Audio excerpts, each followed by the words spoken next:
میں جاؤں گا جناب نثار چیمہ صاحب کے پاس اور ان سے یہ پوچھنے کی کوشش کروں گا. نثار چیمہ صاحب، سب سے پہلے تو خوش آمدید. آپ کو میری آواز آ رہی ہے؟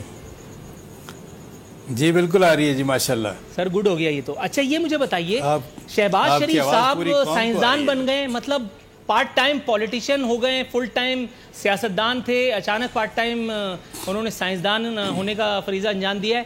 انہوں نے انسانی جسم میں گردوں اور اے سی کا جو تعلق ثابت کیا ہے، یہ کون سی کتاب میں لکھا تھا؟ اور آپ کے خیال میں اس سے پہلے بھی انہوں نے ایک حرکت فرمائی تھی جس پر گزشتہ چینل میں نے آپ ہی سے یہ پوچھا تھا حضور کہ یہ ایک انسان کا دل ناتواں کتنے صدمات، کتنے ہارٹ اٹیک، کتنے انجائنا پین جھیل سکتا ہے؟ تو نہیں، ڈاکٹر درشن تھے وہ، تو انہوں نے بھی کچھ مجھے بتایا تھا کہ کم و بیش 10-15. یہ نواز شریف صاحب کی فٹنگ کے سلسلے میں قدرت سے اس قسم کی خطائیں اللہ معاذ اللہ ہوئی ہیں، یا یہ بجلیاں تمام انسانوں پر گرائی گئی ہیں معاذ اللہ؟ دیکھیے نور العارفین صاحب، شہباز شریف صاحب کو سائنسدان بننے کا تو شوق نہیں ہے. یہ شوق جو ہے یہ آئنسٹائن آف جیلم کو ہی مبارک ہو. بات یہ ہے کہ یہ گردوں کے فیلیئر کی بات نہیں ہے.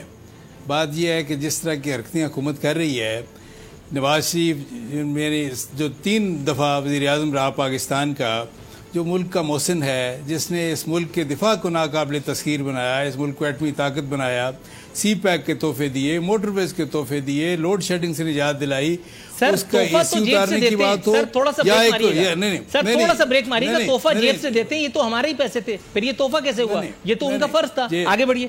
جیب سے نہیں دیتے، لیکن یہ ہے کہ جو اپنے فرائض دیانتداری سے ادا کرتے ہیں لوگ، اور قوم کے لیے اس طرح کے بڑے بڑے پروجیکٹ جو ہے ان کو پائے تکمیل تک پہنچاتے ہیں، کیا وہ یہ ایک قابل تعریف بات نہیں ہے؟ اور دوسری بات یہ ہے کہ میں نے کہا کہ اس شخص کا اس سے وہ جو اس کو قانون نے حق دیا ہوا ہے، اس کو حق سے محروم رکھنا، اے سی اتار دینا، یا دوسری طرف ایک استاد کو ہتھکڑیاں لگا دینا، عرفان صدیقی جیسے دانشور صحافی اور استاد کو، یہ سارا جو ہے گردوں کا فیلئر نہ صحیح، لیکن ہماری روایات کا فیلئر ہے، یہ وزاداری اور مروت کا فیلئر ہے، فراخ دلی کا فیلئر ہے، جمہوری نظام کا فیلئر ہے. اگر آپ غور کریں، سچی بات یہ ہے کہ ان ساری چیزوں کی ناکامی ہے مکمل. اور یہ دیکھیں، یہ لمحہ فکریہ پوری قوم کے لیے. حکمرانوں سے تو ظاہر ہمیں کسی فراخ دلی کی توقع نہیں ہے. جو کلچر انہوں نے انٹروڈیوس کیا ہے بدقسمتی سے اس ملک میں، تھوڑا سا توقف اگر آپ فرمائیں تو میں ایک بڑا دلچسپ